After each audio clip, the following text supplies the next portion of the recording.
welcome to Postwave. You're here with Eric and Trevor. Today we're talking about an excerpt from Dostoevsky's The Brothers Karamazov. It's the book in which Ivan and Alyosha, two of the brothers, meant to symbolize different forms of sensuality, discuss life, meaning, and God.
So you said that Ivan and Alyosha represent two different forms of sensuality?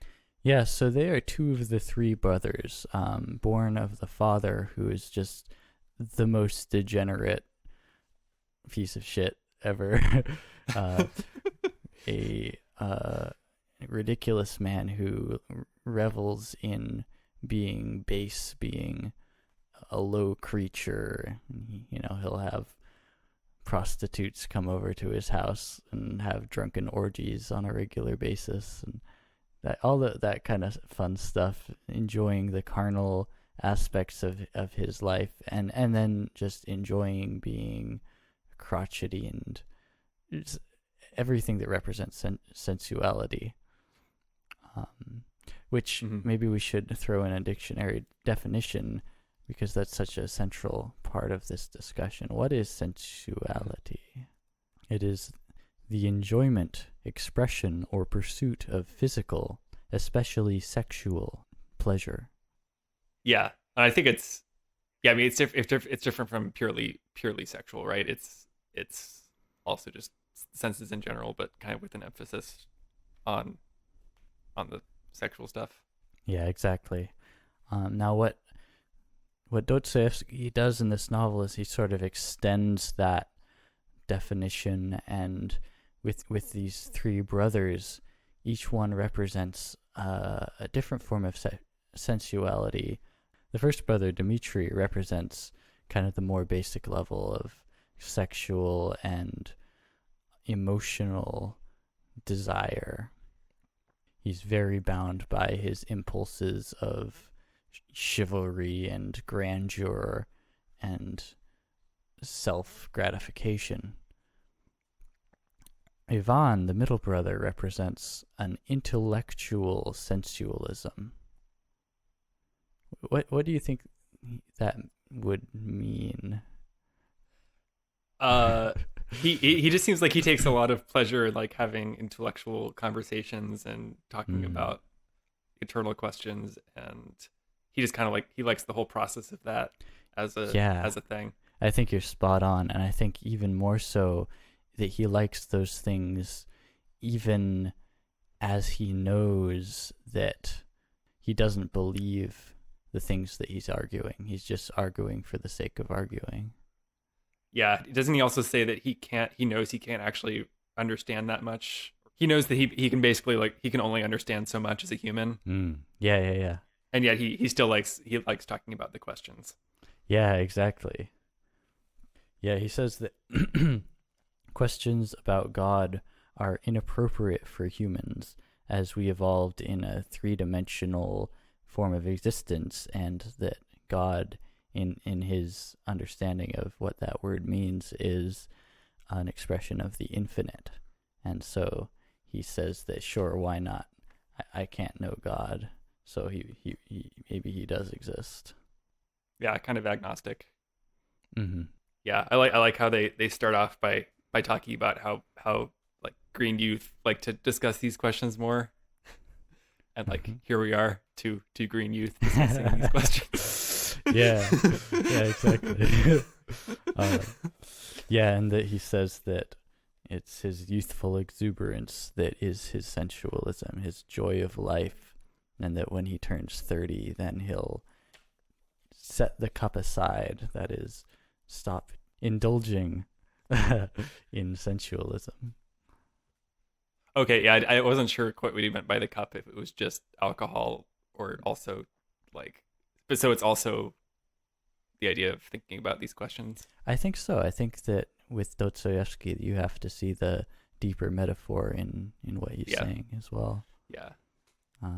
Which that gets mentioned in like other parts of the book a lot as the cup, or I don't believe it's mentioned a whole lot, but I think generally the cup means drinking alcohol, and that in this context there's kind of a layer underneath that implies because what he's basically doing with the whole book is exploring this idea of what it is to be a sensualist, that it's not simply the sexual physical stimulation, but that it can be extended to in Ivan's case into intellectual grounds as well.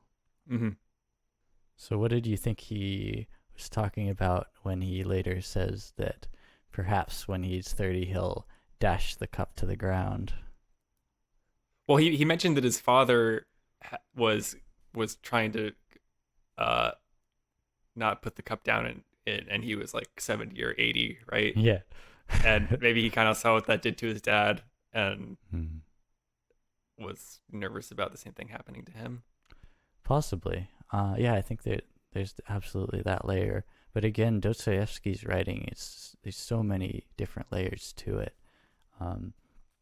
To me, there was a subtext which is verified by Alyosha's response, where Ivan says, "I'll dash the cup to the ground," and Alyosha's horrified, and then Ivan says, "But don't worry, before I do that, I'll come talk to you first. I just want to see the expression in your face. I want to see how you'll react."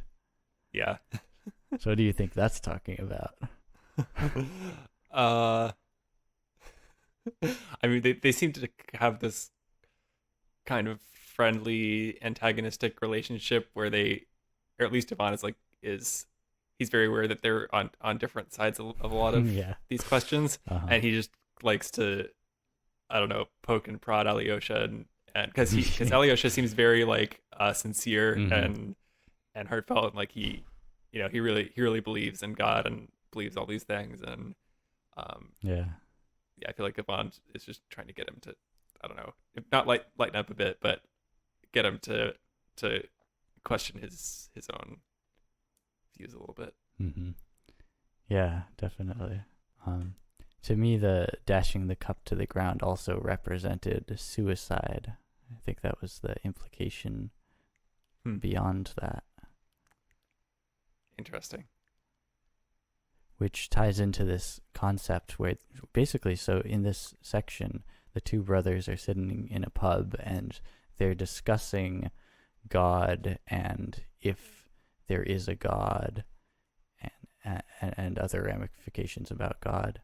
And Ivan is the atheist perspective as represented by Fyodor Dostoevsky, who is very much a Christian, and then Alyosha is a monk in the story, and so represents the Christian perspective. That's interesting. I forgot Dostoevsky was Christian. Yeah, absolutely, very very much so. It's so interesting because in this section and in this book, at least for the whole book, there's a very strong thrust of I see you smiling there, Trevor. you were smiling first. Yeah, maybe of basically a defense of Christianity, and he seems to take the stance later on in the book, Ivan speaks with shame about the ideas that he represents in this section and says, how could I have possibly believed those things? And yet, I don't know, how do you feel about his arguments versus those of Alyosha's? I mean, Ivan's arguments are kind of centered around how can there be a God when, there's so much suffering in the world, including even children who can't possibly have done anything to deserve it. Yeah. And I mean, that's an argument I'm pretty sympathetic to. Yeah, I thought his arguments were overall pretty convincing. Yeah, I felt so as well. Although the poem that he wrote is just so bizarre. The Grand Inquisitor. Yeah. Yeah, so let's give a little summary of the Grand Inquisitor here. So it's set in 15th century Seville. Yeah. Yeah.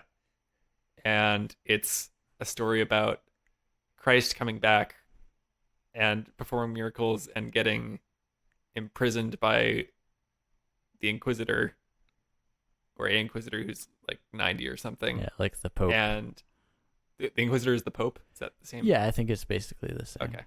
And the really funny part is that Christ never speaks for the entire thing. It's just the Inquisitor talking at him and telling him why he shouldn't have come back. And the whole thing is set after Christ has been imprisoned, and they're gonna burn him the next day. Mm-hmm. And he's like risen a girl from the dead and restored sight to one blind guy. Yeah, and there's that line that everyone, when they saw him, knew instantly who it was, because they said, how could it be anyone else but him? Yeah, and the Inquisitor basically says that has taken away everything that was meaningful about Christianity, right? Or a lot of it. Yeah. That it kind of messed everything up that they had been doing for the past 15 centuries. What did you feel about that argument? I mean, I thought he was just trying to show how silly it is for religion, and specifically, I guess, the Catholic Church, to think that they know so much about what God wants or how things should be, such that they'll even, when God comes back, they'll tell him that he doesn't know what he's doing and that he was incorrect, and that they actually know what the right thing to do is. And yeah, that's what I kind of got out of it. Yeah, so he was talking about all has been given by thee to the Pope, that Jesus or God entrusted his power, his shepherding responsibilities to the church, and that by coming back, he's adding on more when he's already died for their sins, as far as they're concerned. Like anything that happens after that, there's nothing more to add. And he talks a lot about freedom, right? About how coming back takes something away from the idea that people should believe in God and have faith just out of like pure faith, as opposed to having something confirmed for them for sure, and then just believing because of that. By his coming back, that he's employing the temptation. They talk about the three temptations that Jesus supposedly rejected in the wilderness, and one of these is miracle, and that by employing his ability to do miracles, that he's enslaving the people, because the people come and they say, do a miracle and we'll follow you and we'll believe you are he and we'll do everything you want. How does that relate to when they're talking about bread? Is that yeah, so bread, how do you see the bread? Yeah, so bread is one of the other temptations, that just the same way, if he were to use his power and give everyone food, then they would be enslaved by that, because he talks about, Ivan postulates that people will throw away their freedom just in order to get the bread and the circus, right? The entertainment and sustenance. How do you feel about that idea? Do you think that's how people really behave? I mean, I think so. I mean, like the desire to eat and have food is a pretty like base human desire, and I think, especially if people are undergoing like a famine or something, that they won't really put freedom above just making the pain of hunger go away. Certainly. And what about in our context? Because we find ourselves in a position in this developed country where there's a bounty of sustenance.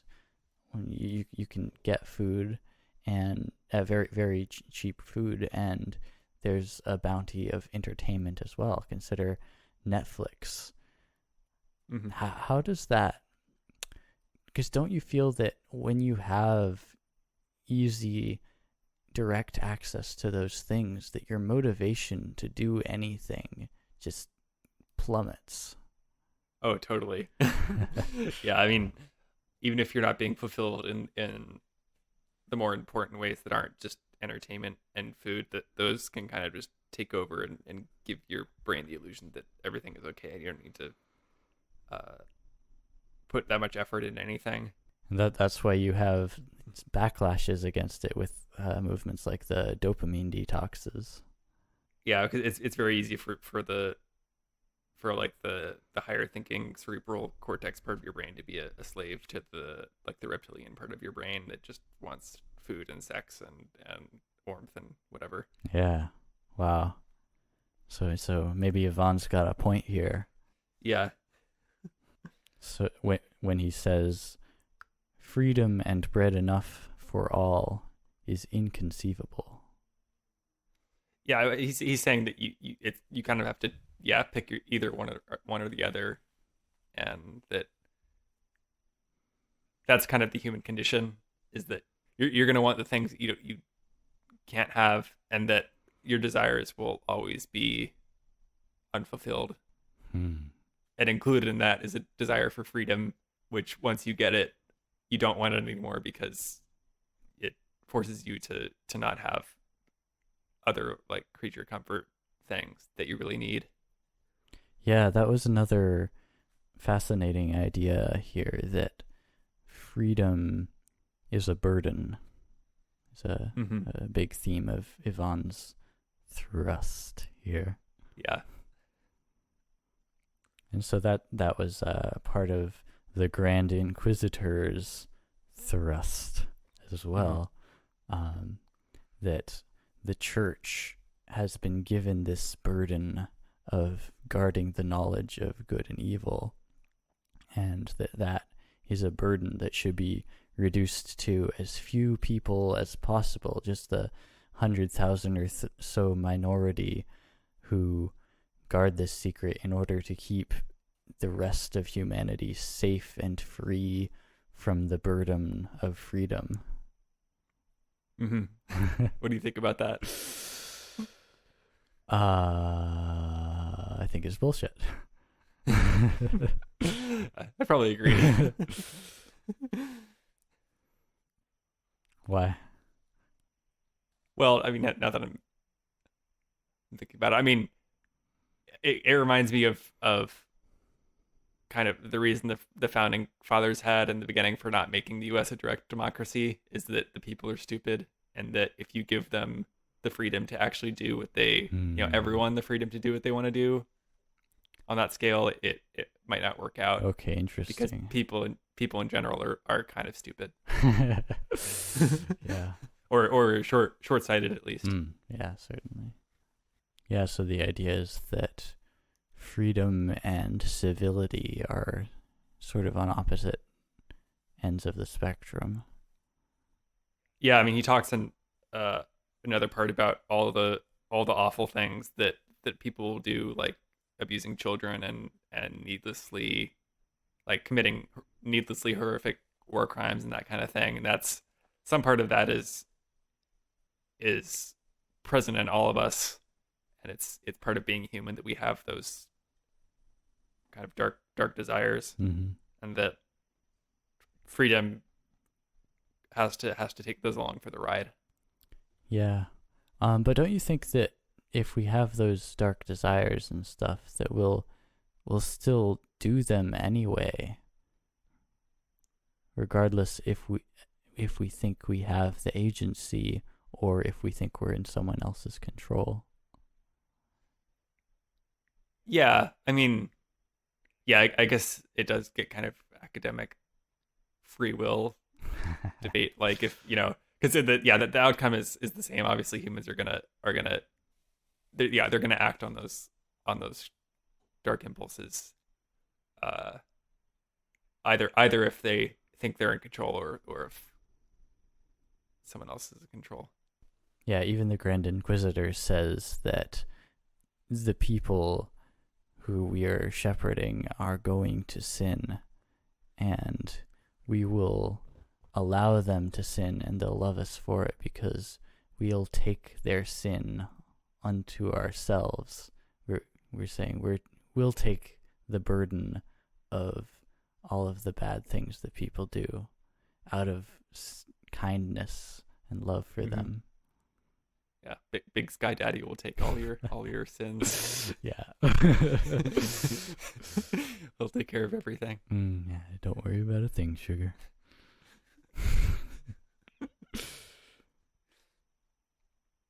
So what did you think about Ivan says that he believes that in the end there'll be some kind of apocalyptic event where everything is made clear that it was all for good and that everything will be made right and justice will be restored. And then he says he believes that will happen, but he won't it won't satisfy him, right? Right. Yeah, he respectfully returns the ticket, right? Mm-hmm. God's ticket. Yeah, he says that he accepts God, but he rejects the world that God has created. Now, I think that if there were a God that created this world and did so with intention, as a God would, then absolutely reject that world. Reject that. I would say reject that God. Even if there's some reckoning in the end where it's all made good and the abusers embrace the abused and all cry out, "Thou art just, O Lord," as Ivan says. Even if they do that this is you have to consider that this is an abusive God. This is an entity that has created this pain and suffering needlessly. Mm-hmm. So you'd say you would reject that God? Absolutely. In the same sense, I think we can draw a direct parallel to people who live in abusive relationships and who feel as if their partner is wholly powerful. There's sort of this mindset where the abusive agent becomes almost like a god, this intractable presence, and that the only way you can ever get out of such an environment is to reject the authority of that individual. Mm-hmm. So I'm curious to connect back to our Alan Watts episode. How can you say you would reject that kind of God, but yet accept a universe which is basically the same but without a creator? Wonderful question. I think it comes down to the intentionality of it. Because if you have an omniscient, omnipotent, omnibenevolent creature that creates a world, for it to include that suffering is inconceivable. If it's omnipotent, it should be able to create a world without that suffering. With the knowledge that it has, it should be able to avoid all the cataclysms and chaos and bumbling about that we have experienced in our history and in our present. Whereas if you don't have a creator, if that's the way it is, just because that's the way it is, if it's like the sound of one hand clapping, right? It's something arising spontaneously from nothing. That sort of situation, you don't have anything to compare it with. There's no scaffolding that the better world could have been constructed on. So what you have is what there is, and that is good. So you would use that to imply that you wouldn't want God to exist, or that God doesn't exist, because that would imply that he purposely created something that was causing so much suffering. Yes, absolutely. I was listening to this nuclear engineer, Ian Hutchinson, being interviewed on Lex Friedman's artificial intelligence podcast. And he is, I'll say, one of the rare scientists you'll talk to who's very like adamantly religious. And he was saying a similar thing about how the onus is kind of on you if you think that the world is so messed up for you to come up with a better way that it could be. And that, so he made kind of a similar argument that you did. But interesting. So you say he's a proponent of God? Yeah. And also very skeptical about whether there's a material explanation for the soul or the mind, or how simple any of that actually is to understand and figure out. Not that it's impossible, but that people who question free will or question religion and think it's that we're basically machines made of meat have a little bit of hubris, and that there might be some quantum mechanical things happening that throw a wrench into our understanding. Yeah, that's interesting. That if you have a God that's omniscient, omnipotent, that it should be able to use those qualities to create a world without suffering. There's no reason to think that it would be impossible. And to give you an example of, like, let's say, I don't know, God knows how to make penicillin, but waited however many, couple 100,000 years, or however long humans have been humans, to allow us to discover that on our own before that discovery began to save people's lives. Yeah, I mean, I think part of that is that the idea of omnipotence is itself kind of contradictory, because, I mean, this is the whole problem in theology of, like, can God make a stone that's so heavy he can't lift it? Right. That kind of thing.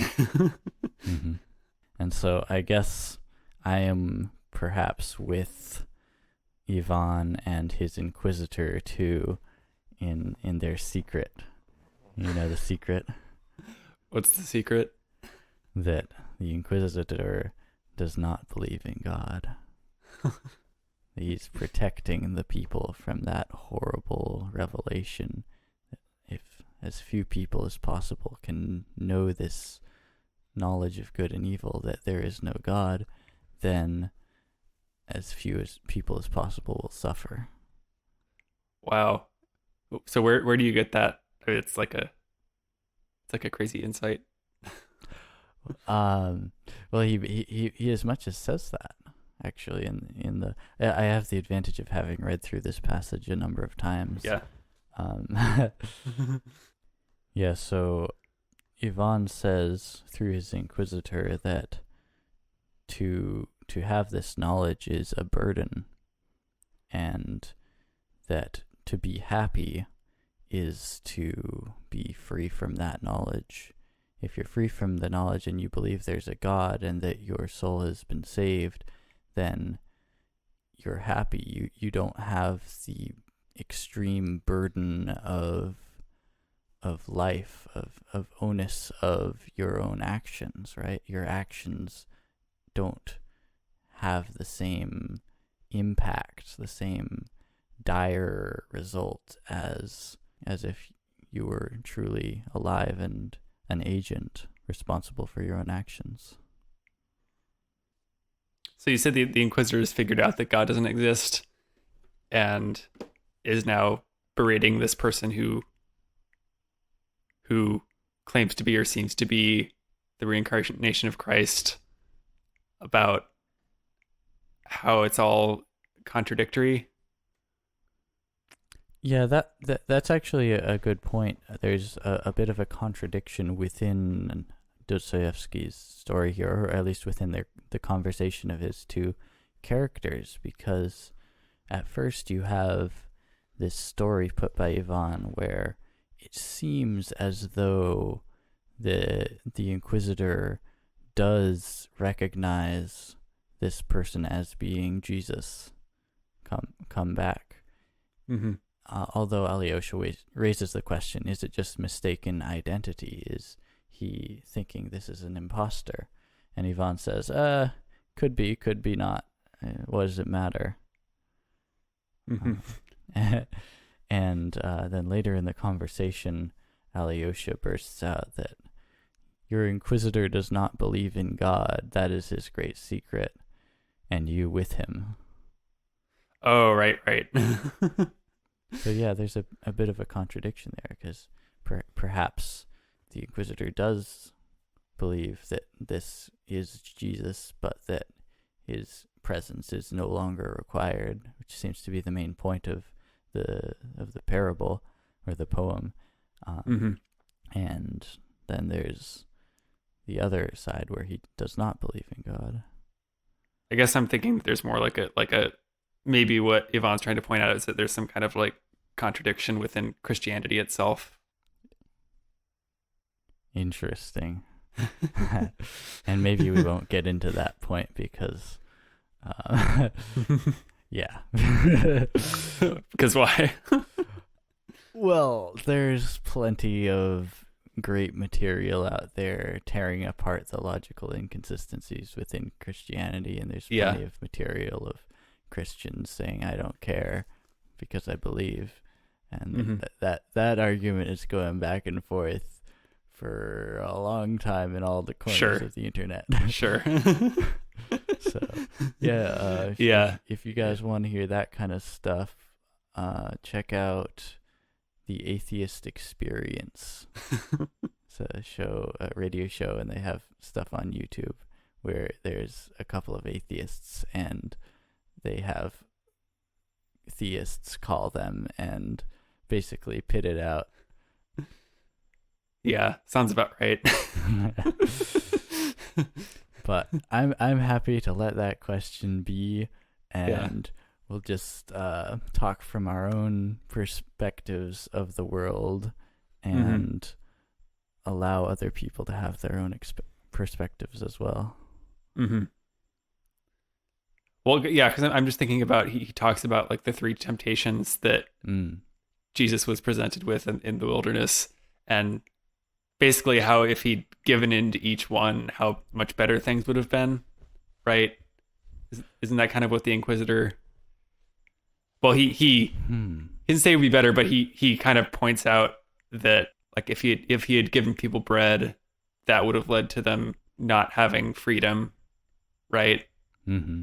And if, yeah, same thing with if he had, I think the second temptation was like cast yourself down, and if God is there, he'll from a high place, and if God is there, he'll catch you. And they all kind of have they all have kind of the thrust of they will take away people's choice to believe or not. Exactly. Yeah. Oh, so that's the core of it then. There's where the contradiction. Yeah, because so take the case of bread. We'll give the people bread, and the Inquisitor's argument to Jesus was that if you had accepted that, you would have enslaved humanity, right? They would have all been given their freedom to come but to your feet and take your bread, and that would have been wrong, and that Jesus was so right, assuming that God exists, to deny that and to give people their own freedom and their own agency. But if the Inquisitor doesn't believe that God exists, then it makes sense to give them bread, to take away Mhm. their freedom so that they don't have to come to terms with the horrible realization that there is no God. But then he didn't want people, like, that's why he took the old man away, because he didn't want people to know that he was the reincarnation, right? So he wants people to not have bread in the end, right? Um, well, no, I think it's the opposite. I think that the institution of the church in the Inquisitor's view is that is the institution through which people are given bread, right? He says they'll give us the bread and then we'll hand it back to them and they'll be grateful for it. That's what the church does in his perspective. Mm-hmm. And so he wants that to continue being the power, as opposed to if Jesus were to come in and do his miracles and destroy the institution of the church, because no one's going to follow the angry old man if they see that this is God here among us. Mm-hmm. Right? Yeah, so it's all about preserving the structure of the Catholic Church and the messed up relationship it has with the people in it and the people who are kind of ruling over everything. Yeah, exactly, to protect them.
So this story is actually the basis of The Ones Who Walk Away from Omelas by Ursula K. Le Guin, which I don't know if you know, Trevor, that Very Bad Wizards did an episode on this. Oh, I think, yeah, I mean, I probably heard it. And I know the name. She's like a pretty well-known science fiction author, right? Yeah. And it's a very famous short story where there's basically a utopia world and there's one child who's in a basement underneath it, and everything is so wonderful in this world except for this one child has to be tortured and living in, well, at least just living in misery and dying alone. And if that happens, then everything is wonderful except for that. So what's her perspective on Christianity and religion? I couldn't tell you. That's a question I'd like to ask, since it seems relevant. Trevor, what is your relationship with epistemology? I mean, I think it has to be rooted in science or something like science, even though science is imperfect.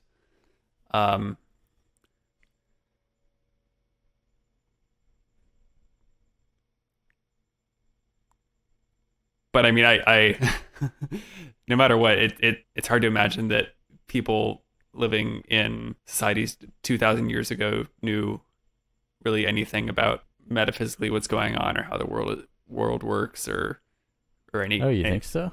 I mean, yeah, I mean to the level of like knowing that there is a benevolent, omnipotent creator who has created everything and is meddling in people's lives and watching over everything and has some kind of son who came to Earth.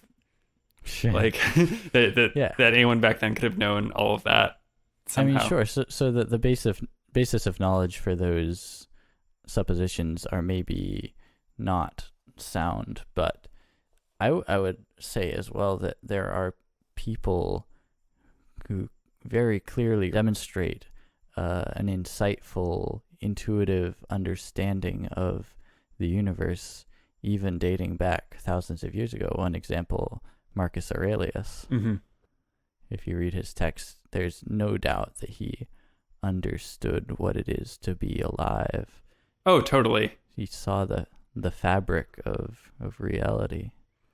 Yeah, I mean, but I feel like his writings are more about how to act and how to think and how to be a person, which I totally, people back then could think about and know things about that.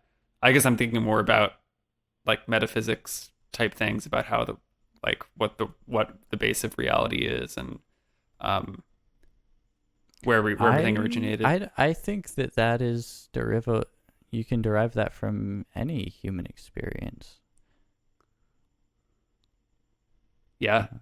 I mean, you can derive something from it. I don't know if that's going to be the right thing. The right thing. I mean, so how do you derive that directly from human experience? You go through the thought experiment of paying attention to what is it that you are aware of. What can you know with certainty? I mean, my mind just goes to the I can only know that I'm conscious, and I can only know that I'm thinking, and that's about it. Yeah, exactly. And to go through that thought experiment and to see all of your suppositions, all of the things you thought you believed or thought you knew, and see them erode and see that, oh, actually, I don't know that. That's something that I assumed, but turns out that there's no basis for me to think that. Mm-hmm. You can do that anywhere at any point of history. Mm-hmm. Yeah, that's true. Yeah, I mean, if you acknowledge that you can't actually know a whole lot, then that kind of insight is available. And is that idea any different or separate from the perception of one's own existence as like an immediate awareness? Mm-hmm. Like what it really boils down to is the only thing that you can know are those things which you can actively perceive as being the truth in the present moment. It's interesting because I'm sure like individual people had that thought, but for like in prehistory and everything, I feel like people were so sure that they knew what was going on as far as like everything being controlled by different spirits and everything just being kind of personified. That I feel like that might have kind of taken over and blotted out any kind of analytical ideas about like the nature of like awareness and stuff. So Trevor, would you consider yourself then to be an atheist? Yeah, I mean, I don't really like the word agnostic either. I mean, I think if God exists, it's you would just call God the entire universe as a whole, and I think that's, if you're gonna use the word God for something, that's a pretty good thing to use it for. And I don't know. I think there's something beautiful about calling that God. But I don't know, some people would probably say that's atheism. Interesting. So I would consider myself to be an anti-theist. Yeah. Tell me more. I am convinced that there is no God and that there can be no God. And why is that?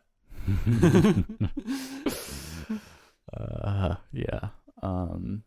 I mean, it's actually pretty straightforward. If you consider that no object that exists in our universe is perfect, do you accept that? Well, isn't Alan Watts' whole point that everything is perfect? How is that? Well, because it's, how else would it be? I mean, But wait, because what do you mean by perfect? Do you mean like that? Yeah. If my skin isn't like totally smooth, it's not perfect, or that if you have an apple and like uh its color is a little off, that's not perfect, or Mm. Yeah, that's a good point. Yeah, like is sufficient and good synonymous with perfect? And I would say it's not. Perfection implies accuracy and beauty. So let's use an example of music. Let's say there's a piece by J.S. Bach and that you want to play that piece. mm-hmm. Now you can do a very well done rendition. You can do perfectly acceptable. Let's even be reductionistic and say we're just talking about you're at the keyboard and you're trying to hit the notes accurately on time. Mm-hmm. And to a certain extent, you can do it very well. But if you get very minute in your time scale and you look, at some point there's going to be deviation. Mm-hmm. Like if you zoom in close enough, you're just a hair ahead of the beat, just a hair behind the beat. Mm-hmm. Maybe that note the tone of it isn't quite perfect. Mm-hmm. And that's essentially true of everything, right? Yeah, exactly.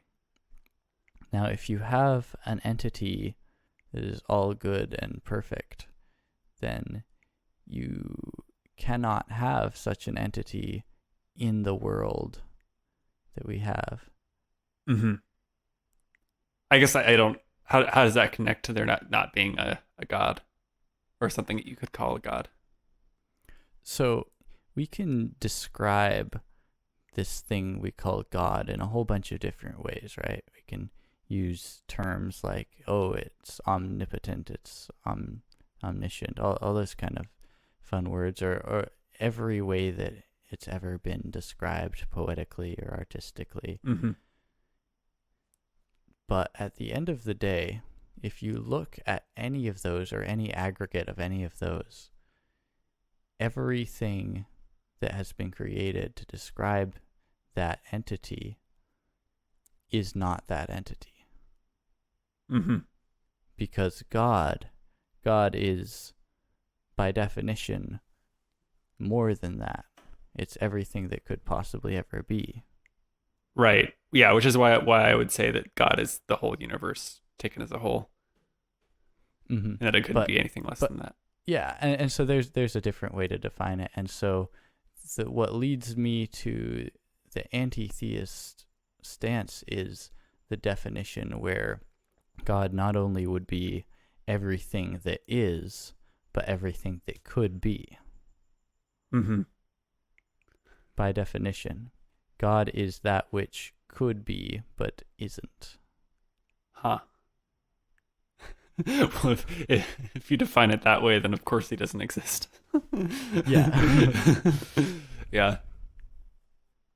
Yeah, and it is a little bit tautological, but or just obvious. But I think for me anyway, I've come to the point where that definition for God, that God is all that could be, is the only way that it makes sense for me to define him or it. Mm. And I wonder if there's a connection from that concept to being conscious as a conscious entity. Yeah, but although, I mean, for me, like, realizing that I doesn't exist is kind of implies that God exists, because if I doesn't exist, then it's just one big thing. There's no divisions. That's kind of the way I see it. is what once the sense of self goes away, then like everything turns into one unified thing that I would call God. Trying to pin the tail on the donkey here. Yeah, that's what's so fun about these discussions, or else mind numbing. Maybe there is no answer and we're just kind of dancing around this incongruity that's at the center of everything. Yeah, well, yeah, and I think part of that is that something about the human brain really wants to believe that there is something like God and that there is this thing that explains everything and that Hmm.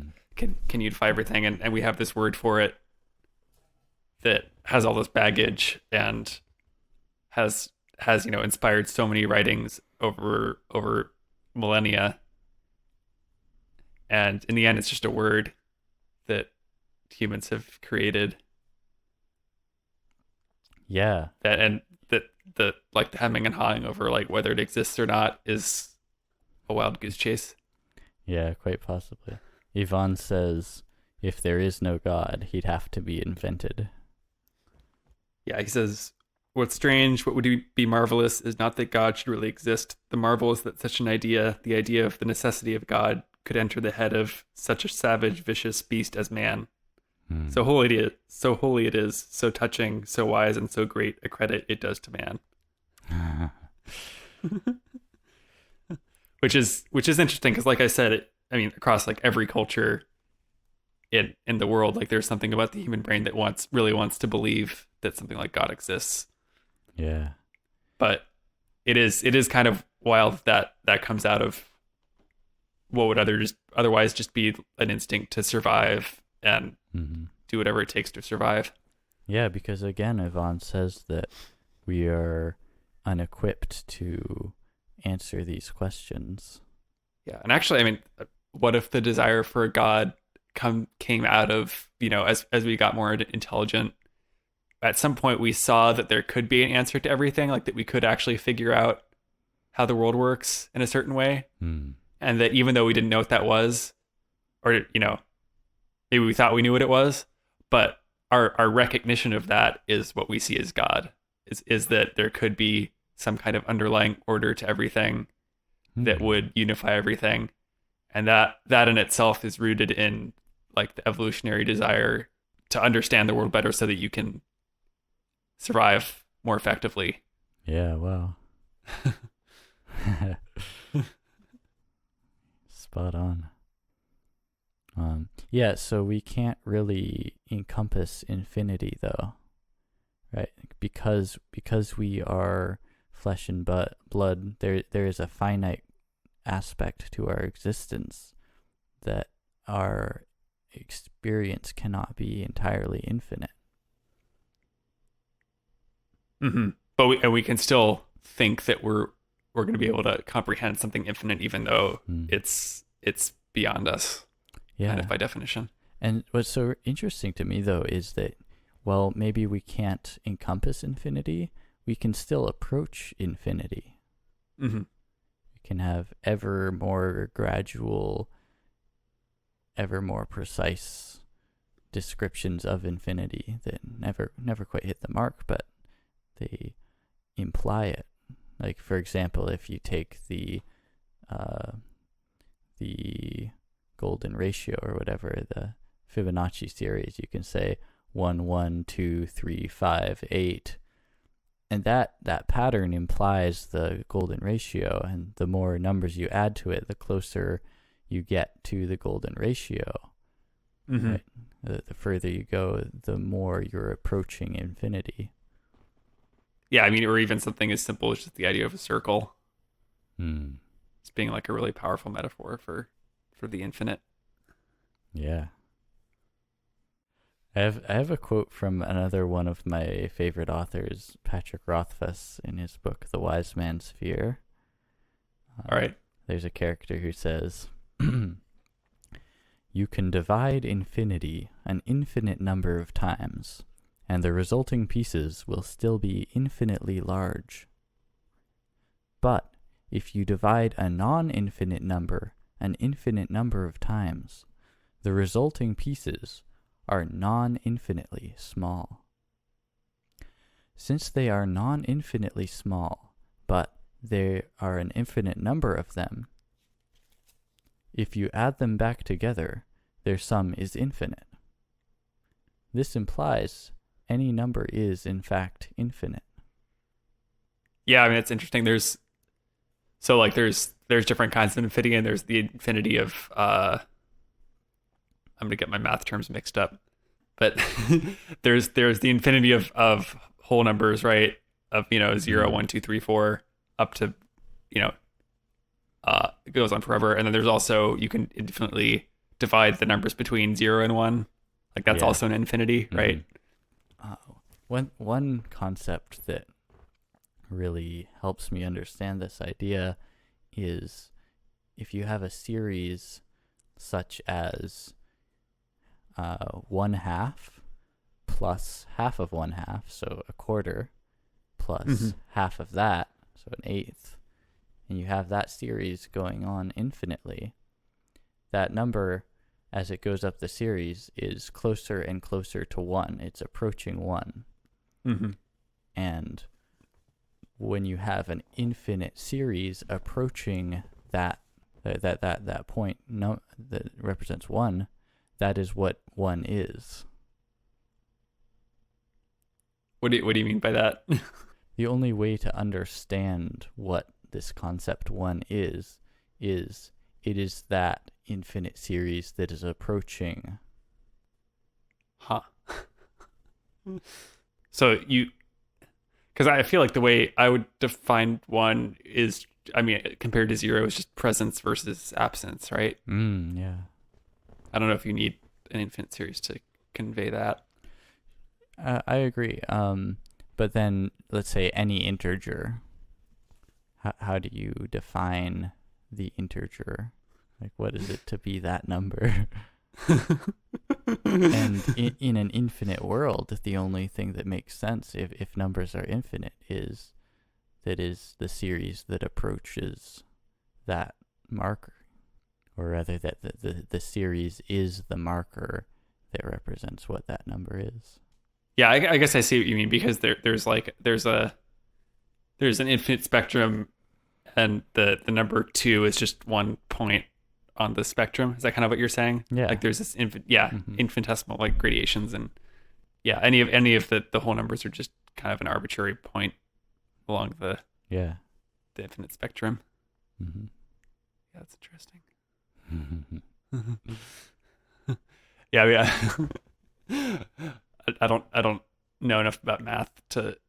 I'm sure people have like thought about this before, but like, what if there's like a whole system of math based on, instead of whole numbers, like the square root of 2, like that's like a digit, as opposed to like all these numbers that are like irrational numbers that can't be expressed perfectly in decimal notation. Like, what if you just call that its own digit and then create like a whole mathematical system based on that? Yeah, interesting. I think to a certain extent that's integrated into our math. You have a single symbol to represent pi, and that can be used in equations as that symbol. Right. But like, as like something that's only based on that and doesn't have the other numbers somehow. Whatever that means. If there was a world and everything was great, but in order for that world to exist, you had to torture one innocent child, would you do it?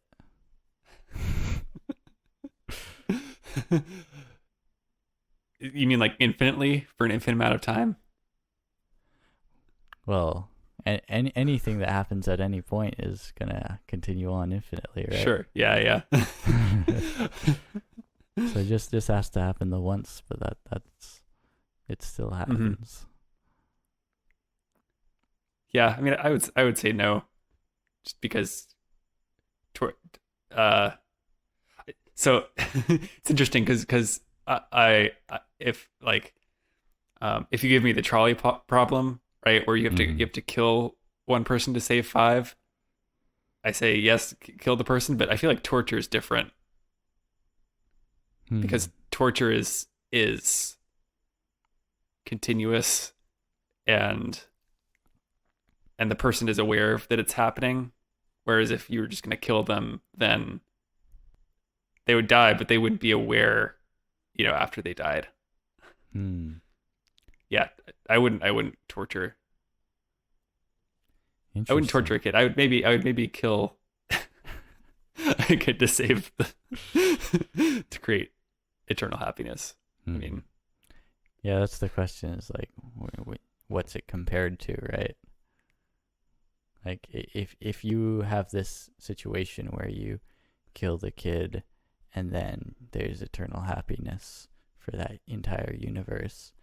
But what if you don't do it? And then you have any possibility that could ever happen.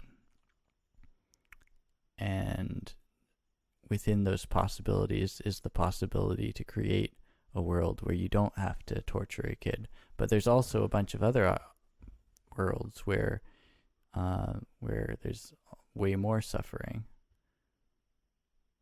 At what point do you walk away? At what point do you say, this isn't worth it? I'm going to risk greater suffering in order for the possibility to create a better world. I don't know. I don't think there's a I- clear answer to it. yeah.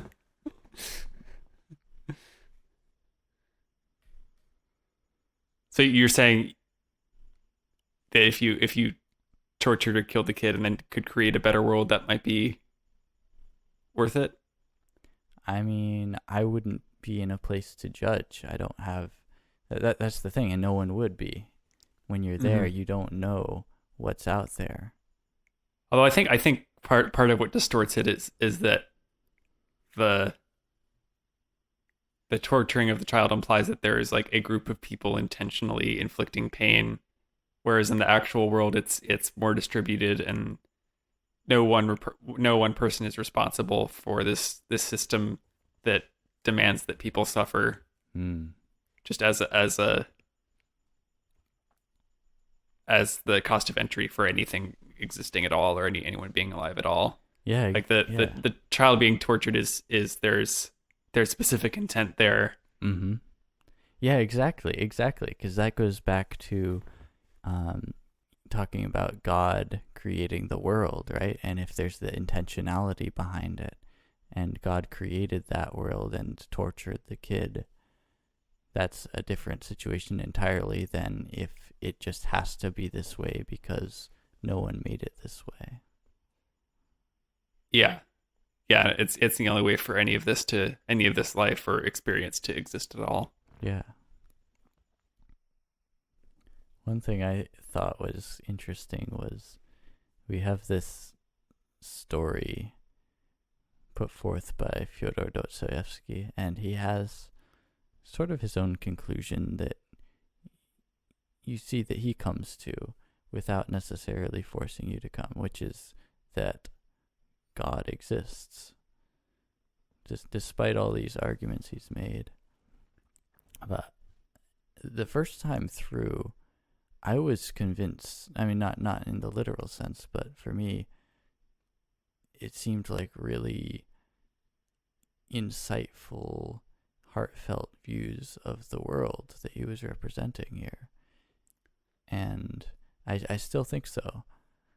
But one thing that I thought was kind of funny is if you look at the actual arguments made between Ivan and Alyosha about the existence of God, which is their main point of contention, Ivan has some pretty well thought out logical conclusions, Mm-hmm. and it comes down to this question of, can there be morality without God? Because without God, isn't everything lawless?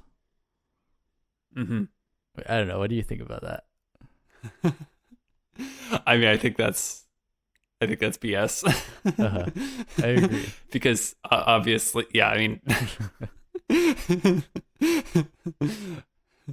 as long as you acknowledge that everyone wants to not suffer, and Mm. that everyone has the right to like preserve their own body and their own happiness and well-being, I think that's all you need, or most of what you need. Yeah, I agree completely. And there's like a million videos on YouTube of people walking you through the logical steps to get to that understanding.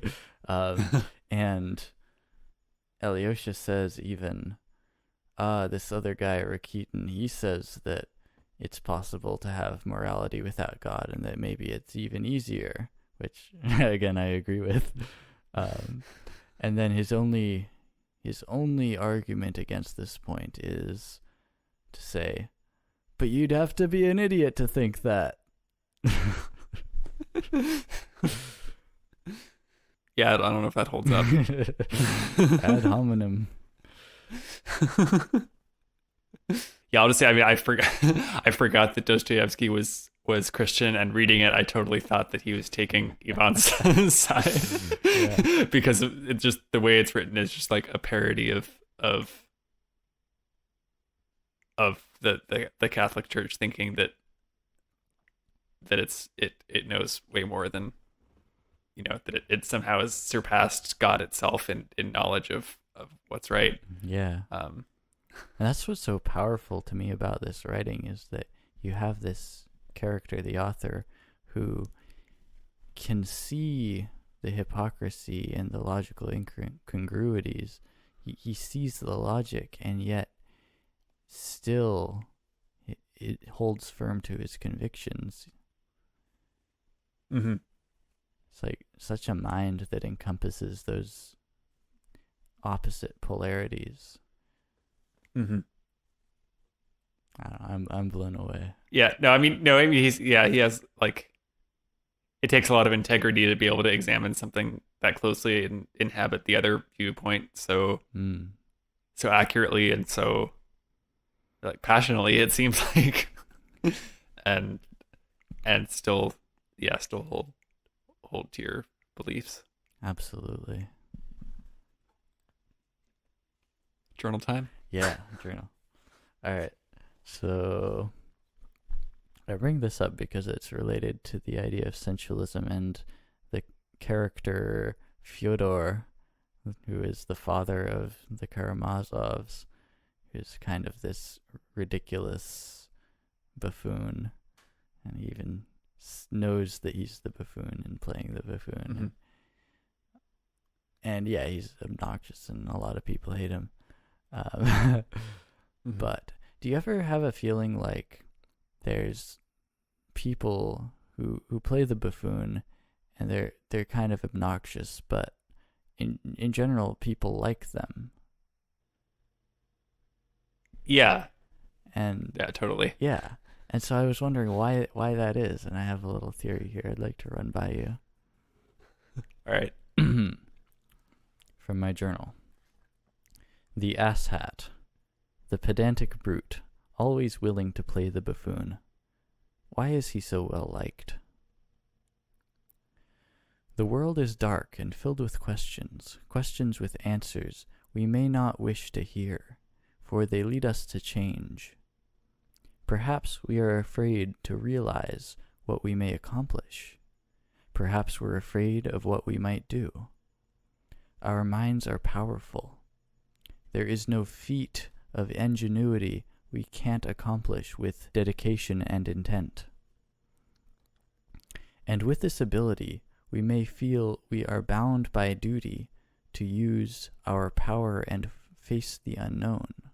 There's a lot of responsibility, a lot of onus placed upon you, right? With great power comes great responsibility.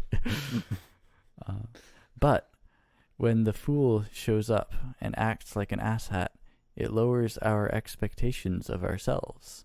So we're not expected to revolutionize ourselves and our world, and we remain in our comfortable, usual forms.